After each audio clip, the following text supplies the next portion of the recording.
All right, everybody, we are going to go ahead and get started. So, another hello and welcome. Thank you guys so much for joining us today.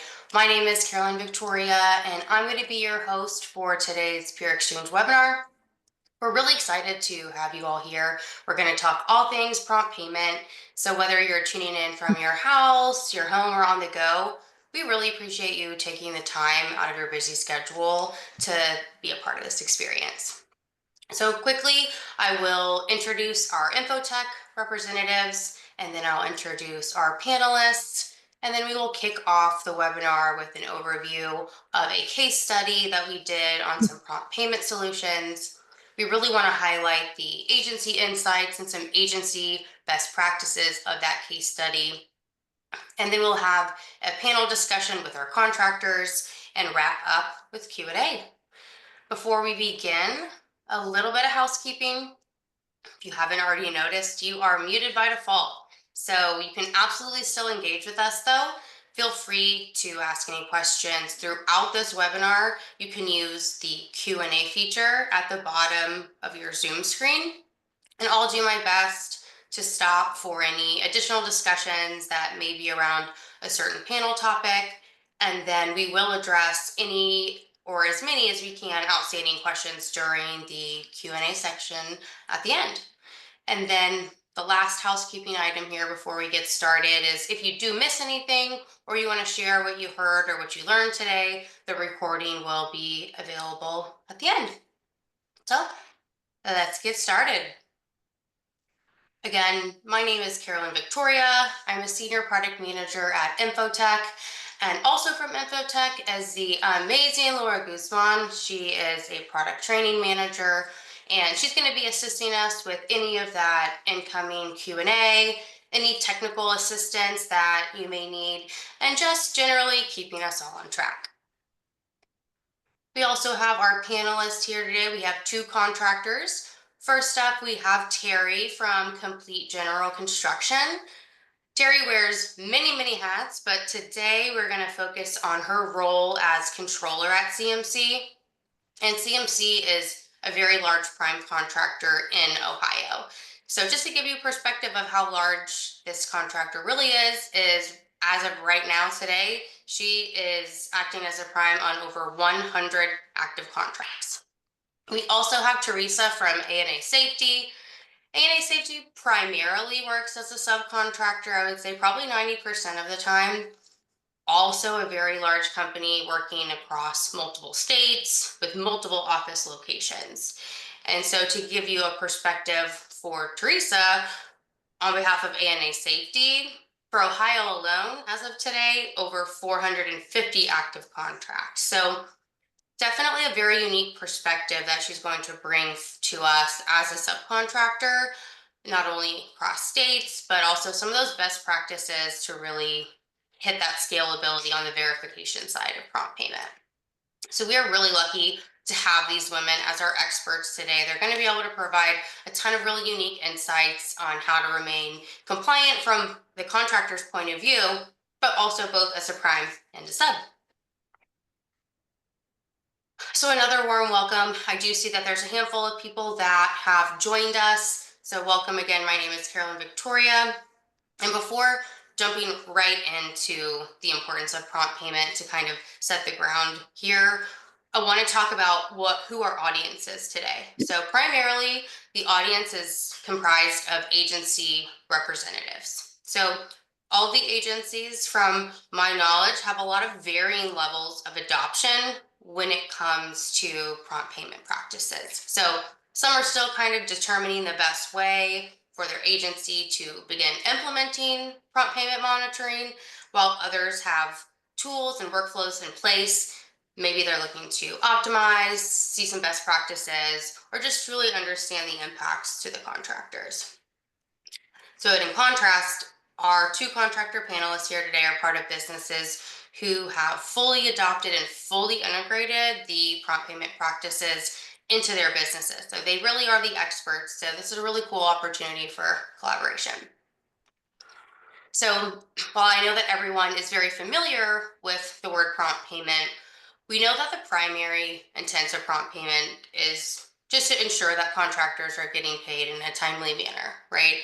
So we've seen a lot of states that have prioritized prompt payment and implemented solutions to make sure that they're monitoring. And we've seen some really positive impacts. So positive impacts to the contractors, things like improved cash flow, improved transparency, a lot more accountability. Contractors are also seeing positive impacts around their contractor relationships, specifically between the prime and sub. We've also seen a lot of positive impacts to the agency by adopting some of these prompt payment practices. So strengthens oversight. They've been able to foster a lot more collaboration. I think, really building a lot more trust, demonstrating good faith, a lot quicker project closeout. And, obviously a really positive impact is making the feds happy. So things that come along with making the feds happy are always challenges and limitations, right? So some work has to be done to be able to ensure that these payments are actually getting made. So the laws are including now practices of proactive monitoring. So while a lot of these challenges that have come from these implementations are realized in very different ways, I think we're going to see today that the DOTs and the contractors are sharing a lot of the same burdens around those compliant practices. So increased administrative burdens, tons of dependency on the prime contractors, tons of challenges for smaller businesses or limited resources, right? So agencies are always fighting for resources, and it takes effort to actually prove prompt payment beyond just those timely estimates. So while the laws are aiming to create a more predictable and equitable, if you will, financial environment, the implementation obviously produces, well, some positive impacts, a little bit of a burden. So that burden of implementation and those challenges that we've seen kind of takes us right into our very first topic around a case study that we did on a successful implementation of prompt payment. So let's get started. So again, the very first thing we're going to talk about today is a case study that was done last year. We did a deep dive into the implementation of a successful prompt payment. And the case study was done with the Ohio Department of Transportation, the Ohio Contractors Association, in conjunction with Infotech. A little bit of background, just to kind of set the stage here.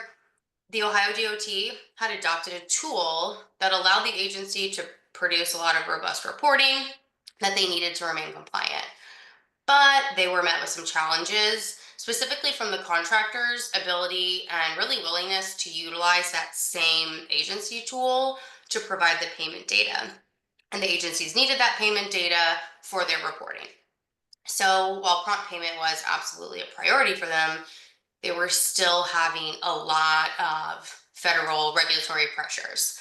And ultimately, the contractors, where they were requesting something quick, something simple, something that they can do on the go. And again, ultimately driven by that contractor request, collaboration between Ohio DOT, OCA, and Infotech led to the development of a service called Signet.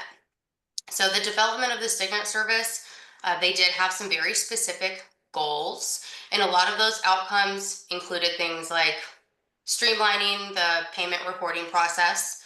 That includes the verification processes.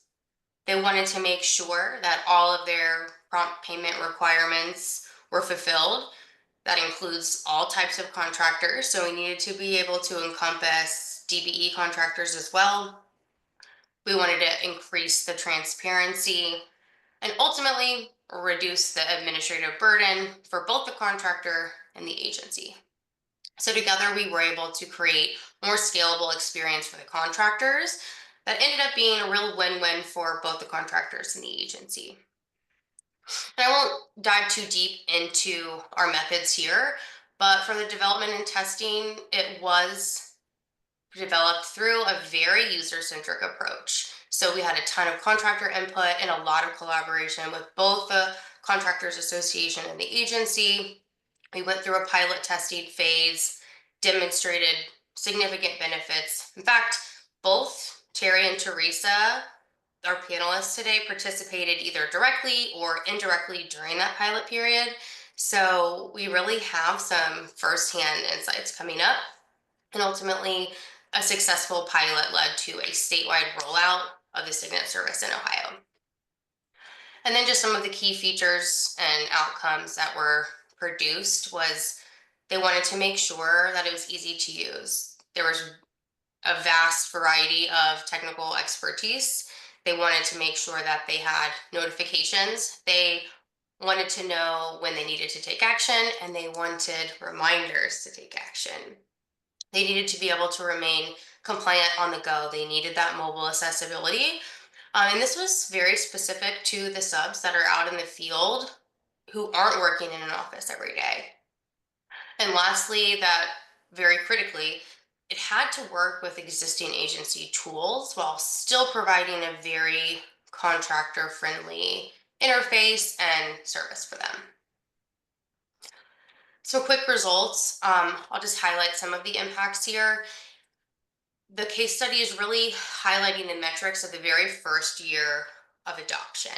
So that 70% reduction in time, again, that is the first year of adoption. So we're really comparing the reduction in time from switching tools from an old tool to the Signet tool.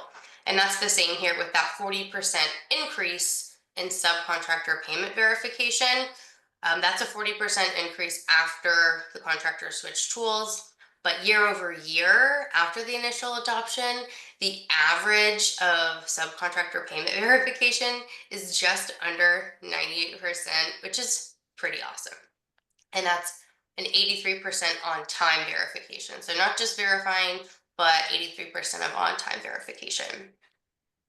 I think highlighting this really just is a more quantifiable outcome that proves that by investing in good systems and processes that there are ways that agencies can navigate some of the challenges presented with that prompt payment compliance. Stakeholder benefits, I won't get into these. We'll definitely allow some stakeholders to speak today, but themes of reduced cost and increased efficiency really echo kind of the overall sentiments of what I believe are the intentions of those prompt payment laws that we just talked about. One last piece here on the case study. We are about to get into the more engaging and interactive part of today's webinar. That's going to be very, very contractor focused. But because our audience is primarily made up of agency representatives, our goal is to provide you guys with valuable takeaways that you can take back to your teams and discuss immediately, something a little bit more agency specific. We do have a full write-up of this case study where you can see all of the testimonials, insights from the agencies and contractors that participated. But since the agency couldn't be here today, they did want us to share some of their best practices. And you can see them here. I won't go into each one, but I do want to highlight one that is more of a mindset, I think, when really approaching any type of change, that there's always opportunities for improvement. And I really like this one for today because we do have such a wide variety of stages of adoption when it comes to prompt payment. So it's really applicable to everyone. And that continuous improvement, coupled with the prioritization of contractor engagement and the user experience for the contractor, I think is really key to this success. So regardless of the tool that you're using, always you're going to get better adoption choosing when those end users are engaged. So I'm excited for you to hear from a lot of these end users and contractors today. And then just one last thing, the last thing that he really drove home was always to do a pilot or a soft launch or some sort of beta for whatever tool or workflow that you're using for prompt payment. And I think that really just aligns with the focus on the contractor engagement to get that better adoption. So that is our case study overview, and we can switch gears to hear a little bit more about the contractor's side of prompt payment. So as we're shifting into this panel discussion, just a quick reminder of who our panelists are. We have Terry, and she's going to provide us with perspective from the prime contractor. We also have Teresa, who is going to be answering from the sub's point of view. In our first question, we're really going to be kicking off with some background to give you some color and insight on what they're doing on a day-to-day basis. So I'm going to start with you, Terry, as a controller for a prime contractor. Could you tell us a little bit about your role and how it supports prompt payment compliance? My role as controller is all of the anything related to contracts, the payment is channeled through my office. I receive all of the notifications of payments, and I work with the project manager who will decide, what subcontractors are being paid on that job. We coordinate the pay date, work up the payments. And at that point, I log the payments into the Signet system, which the date I put in coordinates with when accounting will be paying. So everything is kind of done at the point that we receive the funds. And the turnaround is usually 2 to 3 days from when we receive funds till we're paying our subcontractors. It's very efficient, and don't have nearly the paperwork or chasing down payments that we did with our old system. Nice. And Teresa, as a contract assistant for A&A safety, could you also do the same and tell us a little bit about your role and how your role supports the prompt payment compliance workflows? My role is to accept or deny the payments. When they come in through the email system, I have a spreadsheet of all the payments that have come in for projects that need to be verified. And if there is any issues, the first I go to the billing person who might have built the job that has been in contact with the contractor. And then if there is issues, we go to the contractor first. Because sometimes there is room for error, and it might be something that was put in that wasn't supposed to be put in. So before I deny a payment, I will go to the contractor first to clarify anything, and then usually it gets resolved right away. They could go back to, InfoTech, and then they'll delete it or reissue it or whatever. And there's never been a problem with communication with that aspect. And that's my main role, is to accept or deny the payments. Got it. So going right into some of the best practices, I want to ask, and we'll start with you, Terry, what are some of the best practices that you guys have adopted for prompt payment compliance? The biggest factor that we're trying to get into now is to get our subcontractors to accept ACH payments. When we are paying by check, we're seeing anywhere from 7 days to 2 or 3 weeks before they're receiving the check. And the way the system is set up, alerts go out to the subcontractors as soon as you enter that a payment was generated. So subcontractors were constantly, getting an email every day. You haven't acknowledged it, where it's in the mail, the check's in the mail could take forever. So they would end up denying it. So our biggest thing is trying to encourage ACH payments, especially in light of all the fraud and mail theft that we've experienced. And a similar question for you, Teresa. What are some of the best practices for prompt payment compliance that you've adopted? Like Terry said, strongly in the ACH EFT system. There has been just recently, a couple months ago, a contractor had to reissue another check that never did show up. That was, a month behind. And it's the same thing. That's the big thing, because it's like they can put a Signet payment in and say that it was sent. And I love the 10 days, that they've got 10 days from the time they receive their payment. But then that 10 days could turn into 20 days or 25 days or 30 days. That's the biggest thing. I use like a sheet. So our accounting department lists like a breakdown sheet of all the payments that have been made. And so when I get emails, because I get so many emails, that it's just easier to say, and I have a to-do file under my emails to go in, you know, see that payment, say, oh yeah, I got that payment, and go in and verify it. Nice. So it sounds like both of you are kind of shifting towards more of a digitization of both the payment itself and the tracking of the payments. Yes. Mhm. Love that.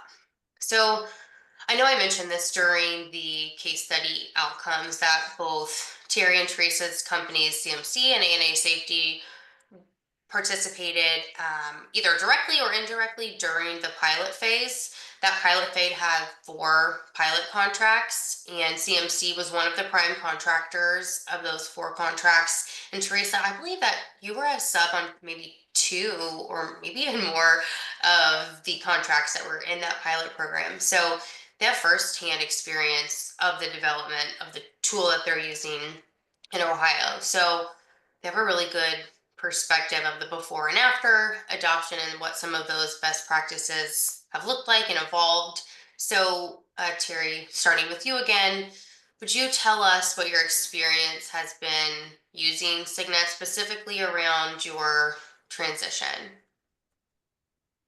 From the old system to this, Mm-hmm. the old system was very time consuming. I mean, you could only do one entry.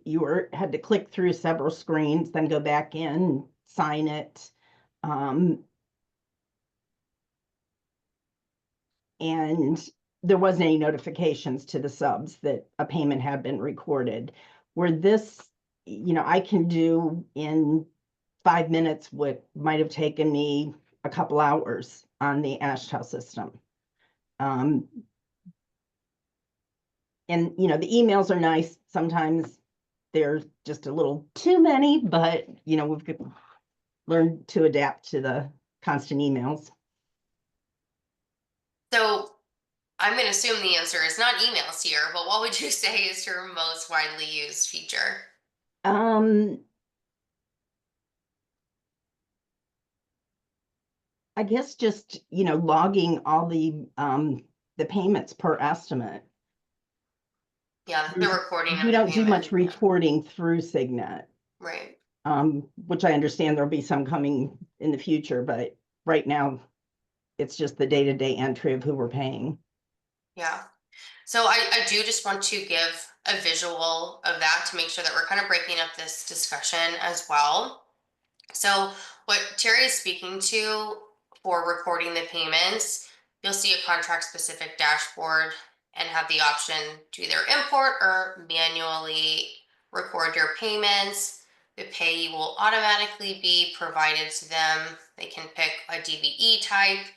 Now, the DBE type will only display if the vendor is identified as a DBE for that specific contract, and this is all defined by the agency.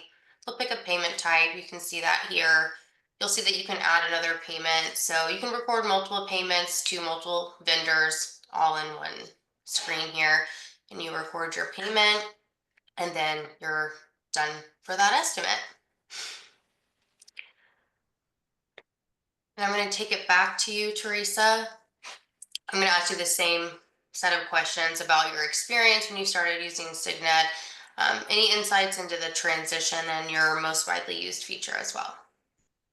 The most widely used feature on the Signet, which probably just mine, is just receiving, because I don't have to get in there and to record the payments. I do maybe twice a year, which is very, very easy to do when I do have a sub on a prime contract.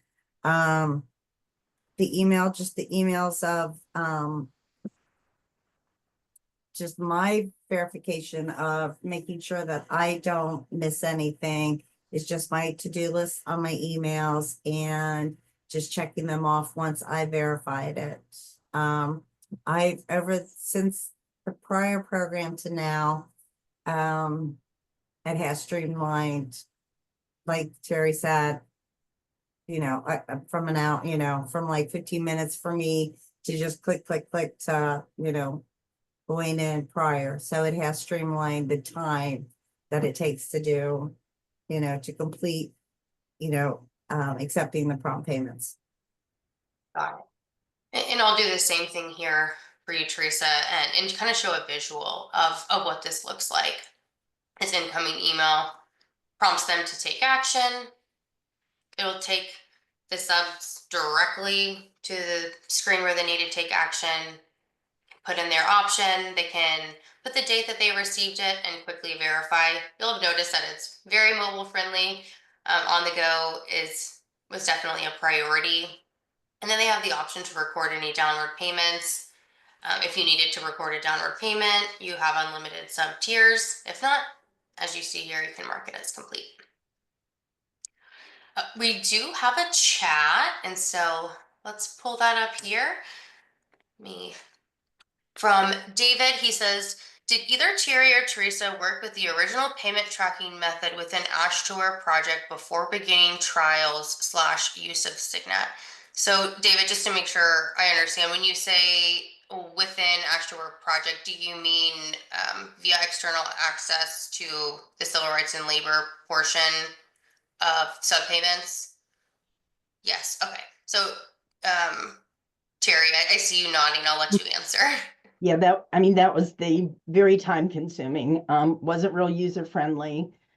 A lot of times it was down, and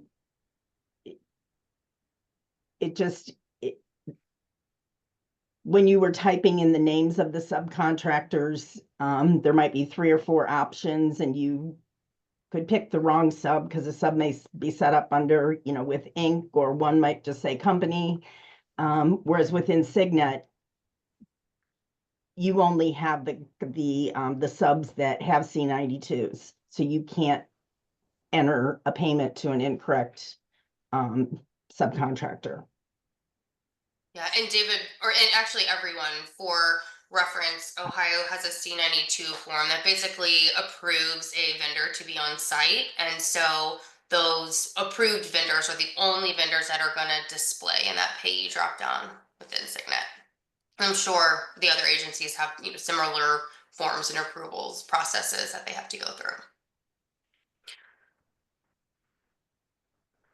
Awesome.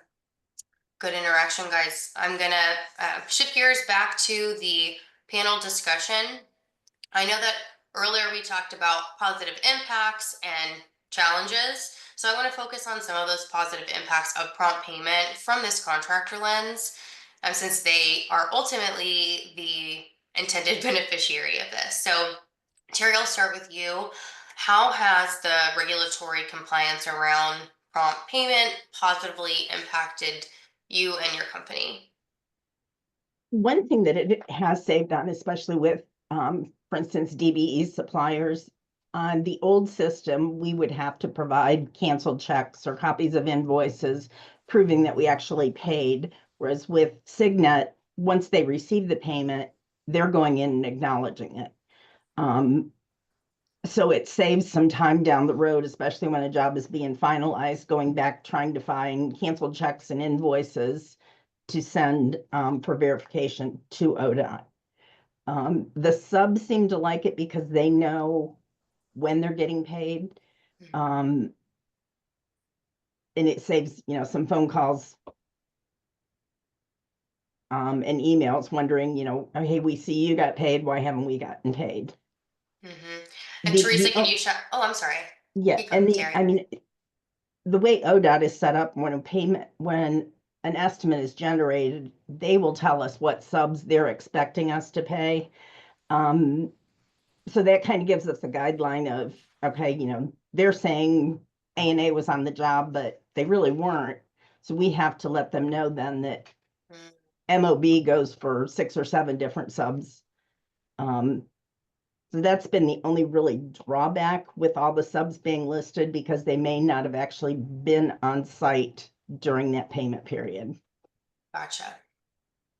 Teresa, can you shine any light on that and any additional positive impacts as your perspective from a sub? I feel like the most positive impact we've had is that the fact that the payments are coming in on a more timely basis. because once the contractor has put in the prompt, the payment, they have 10 days to actually pay it. And that instead of waiting 30, 60, 90 days, as in the past, that the payment, the cash flow is coming in more, as long as, the C-92s, if everything's, it's more of a better flow system than in the past. And I feel that that has worked and has benefited us. That's great. So, I mean, of course, I would love to talk about the positive impacts all day, but I do want to get into the challenges. I know that a lot of the audience coming from an agency POV really wants to kind of see what the challenges and some of those burdens that come along with the administrative portion of prompt payment compliance. So I'm going to shift gears to the challenges that we've experienced. Keeping in mind for the audience that the companies that Terry and Teresa represent have fully adopted prompt payment practices. So we're definitely getting into some of the micro challenges in their day to day. That's exactly what we want to hear, right? It sounds like the original intent of prompt payment is occurring here. We're seeing cash flow, we're seeing efficiency, we're seeing project closeout.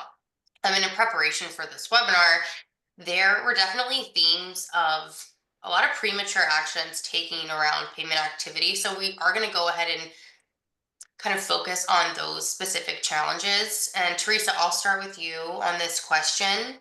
So, as a subcontractor, how do you deal with verifying payments when there isn't actually a check you've received? So, you'll receive one of those, email notifications, but you haven't received your check yet. How do you deal with that? Because so when the Signet email comes in, it's like when the contractor enters the payment, and it'll tell you, sometimes it'll say, I like it when they'll say this is for estimate, 3 or whatever paid, and it'll tell you the day that it was paid. And then if you haven't responded, you'll get another one 5 days later that says, you have 5 days to respond to this. And then you have 1 day. So you actually get a total of 3 emails before it goes into default. And at that time, if you haven't received the payment, sometimes it's like with a holiday or just the snail mail, that usually sometimes I will let it go to the very last day. But then that's 10 days that I could have called the contractor and discussed, has this check been mailed? Is it sitting on someone's desk? So that's kind of like the biggest challenge. It's like waiting for that 10-day period, because I don't want to jump the gun and say, oh, where's our check? And they're like, you have 5 more days. So that's a big challenge. So I kind of narrow it down to like the very end. Yeah, a lot of balance going on, a little give and take. Yeah. So And similarly, Terry, I'm curious to hear around that same kind of thematical area of challenges that you primes are facing. What would you say are some of those challenges that you're facing, whether it is or not specific around the premature denial of payments? We'd had a handful of subs that automatically denied the minute they get the email. They would say, no, we haven't been paid, even though it might say the check's being mailed Friday and today's Wednesday when we logged it. We've tried to work with them and say, hey, just kind of ignore those, set them aside, give the mail a chance. We use an outside service. Our bank generates our checks. And so our checks come out of Kansas City, even though we're in Ohio. So people might be right down the street and say, how can it take 2 weeks? And it's like, if you do ACH, you'd have it the same day. But so that's been our biggest challenge. And, I think I've gotten a handle on the subs that are quick to reject. Because once they reject, then you have to put a negative estimate in or payment in, and then another positive one explaining why you're now recording a payment more than 10 days after the fact. Yeah.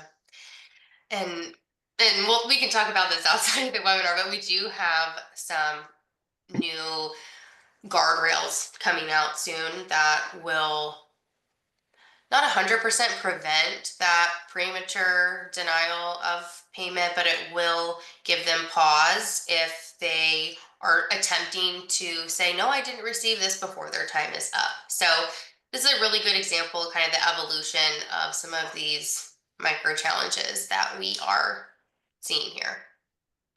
Again, some of these are, very, very specific challenges and symptoms of these businesses being in a very developed state of adoption for prompt payment practices, and kind of keeping along the same theme of improvement. And that not only applies to our workflows and processes, but the tools used. But we always wanted to ask the panelists, how we can improve the system. And before we get into that, I do want to just ask one of the questions that may not be applicable to all of the agencies at their certain level of adoption.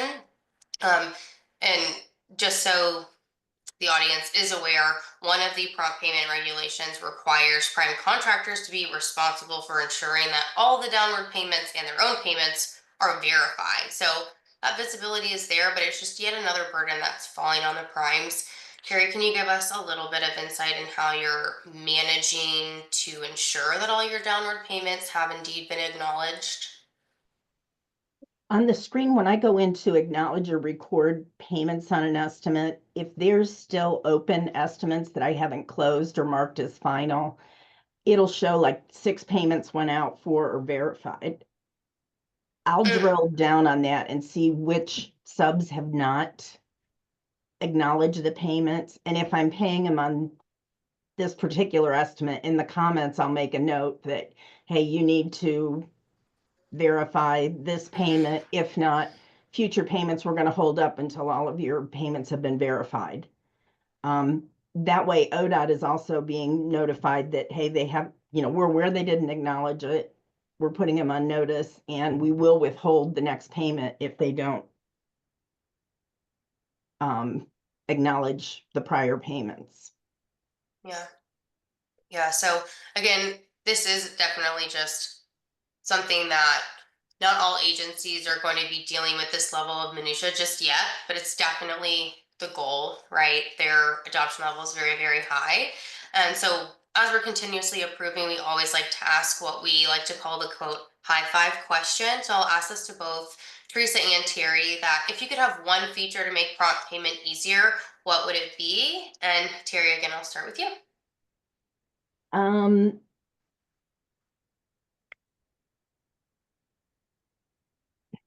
I said easier is just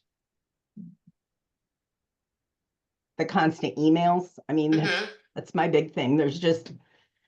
It would be nice if when a payment is recorded, if the system would allow the first email to the sub didn't go out for 2 or 3 days. Or if you're looking, okay, we're paying them July 6th, but today is July 4th, they're getting emails that the payment's going out on the 6th. So they're expecting the check then. And I'll ask the same question to you, Teresa, before we get into some of the QA that we have coming in. And the question is, again, if you could have one feature to make prompt payment easier, what would it be? My biggest issue is because we have 3 different locations, and so in one, like on a weekend, I could come in on a Monday and have like 24 emails, but out of those 24 emails, because each location accepts or denies their own payments in Signet, out of the 24, 4 might be for like Amelia. And so I have to look at each one of them to see which location they go to. And that, if there was like, if there was a specification of, breaking down location, that is like one of the things that I'd like to see, or just like one spreadsheet, instead of getting all the emails, getting a spreadsheet like weekly. That would help. I think that would streamline the time of going through all those emails. Yeah, and I think that definitely echoes some of Terry's processes when she is looking at the payments that have been unverified. That is on an individual contract basis and not from a global contract view. And so that is something that is going to be coming soon. We could not ignore this overwhelming need for this. Again, this is really a positive symptom of a very, very high level of adoption. So we're going to be adding this cross-contract visibility.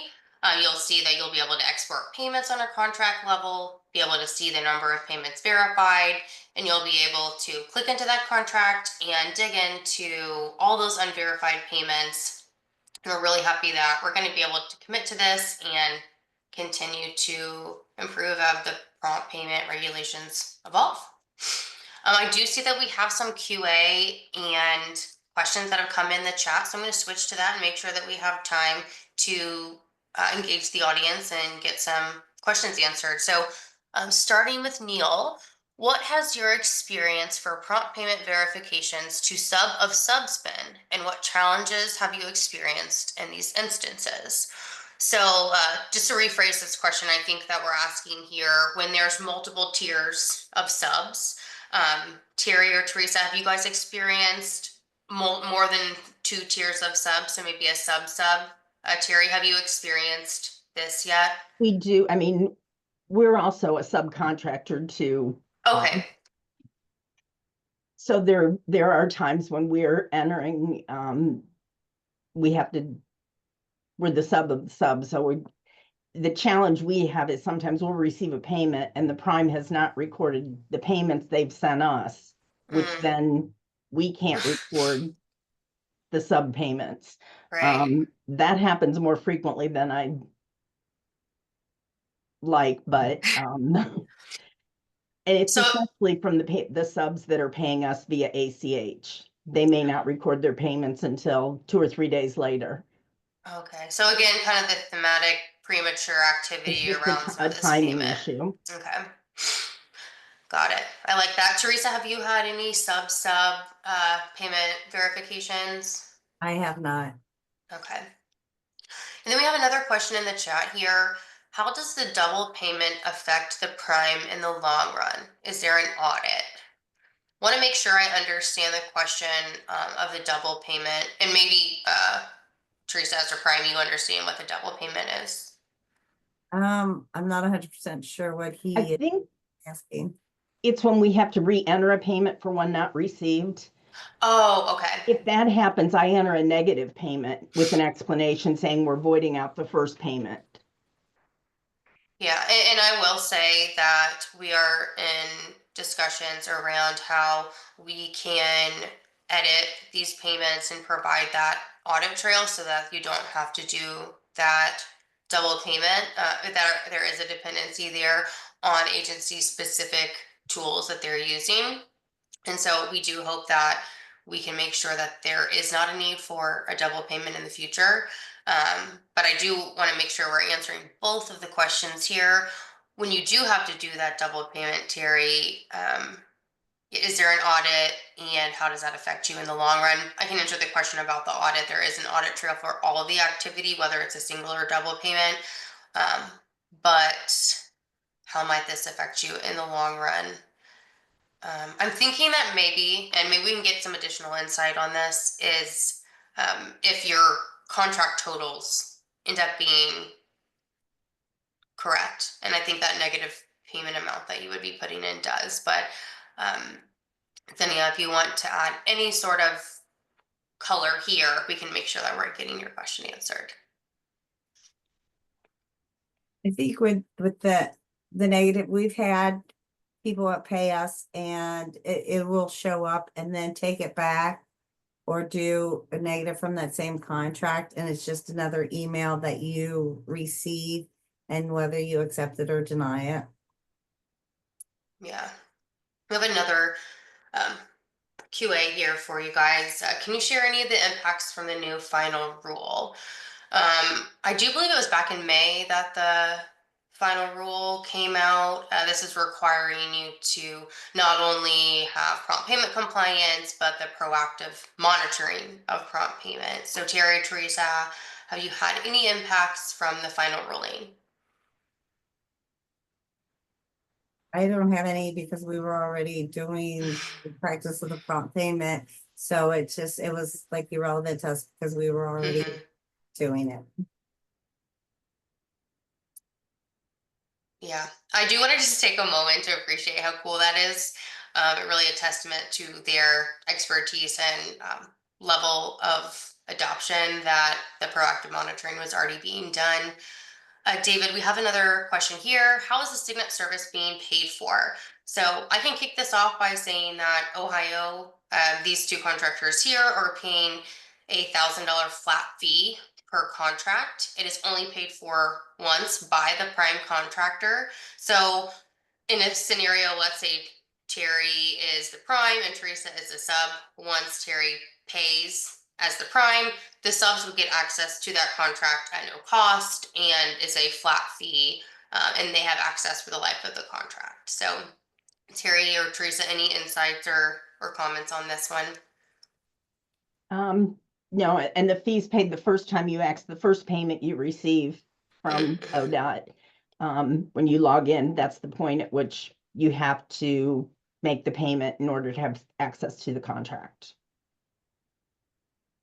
Perfect.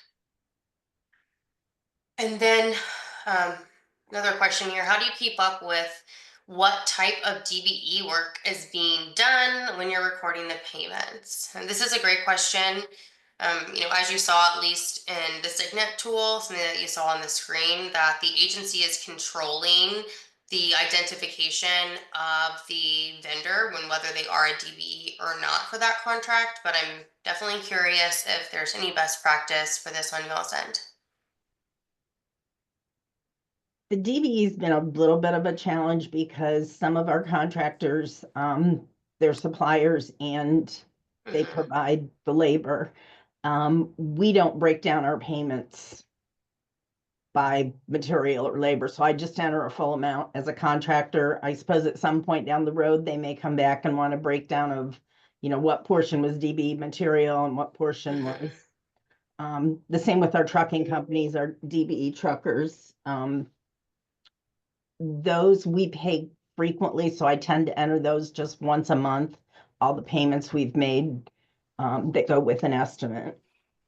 Yeah, sounds like it's still pretty manual. Maybe something we can dive deeper into to see if there is any way to possibly scale it. We do have two questions from two different Davids. We're going to loop back to our payment discussion. And this first one is for you two, Terry and Teresa. And it is, are there any complaints from the contracting community about paying the per contract fee? There's really not a choice. You have to, part of our contract is you have to use the program. So we factor that into our bidding process. Yeah, and I would assume that if every contractor has that as part of their bid, then it is more of an even playing field. And Teresa, I see you nodding your head. Have you had any complaints from the contractor community? I know that you very seldomly end up paying for Signet contracts, but definitely a good perspective from you as well as a sub. I think in the beginning, I think there was a lot of apprehensive about paying it, just because it's just an outright bill. But I think what a lot of contractors, subcontractors, they're putting that amount in their bid somewhere to compensate the payment of it. And to make their life easier. I mean, I think in the beginning it was kind of like hard, like what? But now it's just, it does, because it's streamlined, making the payments and receiving payments and making payments. I think that it became more of like just an everyday occurrence of just, and they put it in just like a bond form, a bond amount or whatever. And I think that the cost of it for Signet, at first I think it's just like something new, but I think it's just, I think you figure out ways to make it work. Yeah. And no one really loves change, right? But it sounds like once you get over the initial hump of the change, it seems like they're okay with the reward from that change. I do want to make sure that we answer your other question around cost, David. It's a little bit different, and I can tackle this one. And the question is, what is the cost for payment by the DOT instead of the contractor paying a per contract fee? Now, all the agencies that are using the Signet service have ultimately gone with the vendor pay option where they're paying a flat fee, but we have discussed with other potential agencies an agency pay option. And so that cost is very much a conversation, right? So at the end of this, we will have contact information and where you can go for your next steps. But feel free to reach out to me and I'll put you in touch with the right people to see what that number would be. But again, ultimately, we have entertained these conversations with a lot of agencies, and ultimately, they have all gone with the vendor pay option. So these are great questions. So I will go ahead and show that screen here. Oh, I don't know if you guys are seeing what I'm seeing, but we do have some key takeaways. Prompt payment, we know that it's important. We know it has lots of positive impacts. And again, challenges come with those impacts, but there's a lot of greater accountability, better cash flow, and with the proper tools and workflows, that it can make those administrative challenges that we are talking about a little bit more efficient. It sounds like a lot of the best practices when it comes to the nuts and bolts of the day-to-day from these contractors. ACH, we want some quicker money movement, proactive vendor form submission. We have a lot of even greater visibility into downward payments coming. It sounds like we're still having a manual take on keeping up with the DPE types. It's definitely something that we want to look into. But the overall sentiment is that there are a lot of tools and options out there to reduce the cost and increase efficiency. Anything else or any last comments or insights from Terry and Teresa? You guys have been so helpful and instrumental in being able to articulate and demonstrate exactly what these workflows look like in your day-to-day. So we really appreciate your time and your perspective and want to give you the floor one last time to see if there's anything else you want to say. I would say that I hope we go with the ACH and EFTs.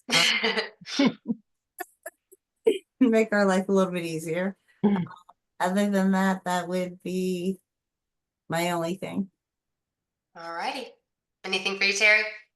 No, it just, we're finding with the Signet, depending on the district, some of the districts reach out a lot quicker if there's questions on payments versus the old system. It would be the end of the job. It might be 2 years later that they're coming back questioning payments to certain subs where they seem to be looking at it more frequently. Yeah. And it could be the reporting that they're receiving is a little easier to follow. Nice. Well, guys, again, thank you to our panelists and thank you again, audience, for taking the time to engage with us. If you do have any general questions, you can reach out to our Signet support team, and if they can answer your question, we will absolutely get you into the right hands. And you can learn more about the Signet service here at the Infotech Help Desk. And there is a very short survey following the webinar, specifically on how we can improve webinars and your overall insights, and if you're interested in learning more about any of our tools. So again, thank you guys. It looks like Laura has provided our individual contact information. That's perfect. And I hope you guys all have a wonderful remainder of your week. Thank you, Carolyn. Thank you. Thank you guys.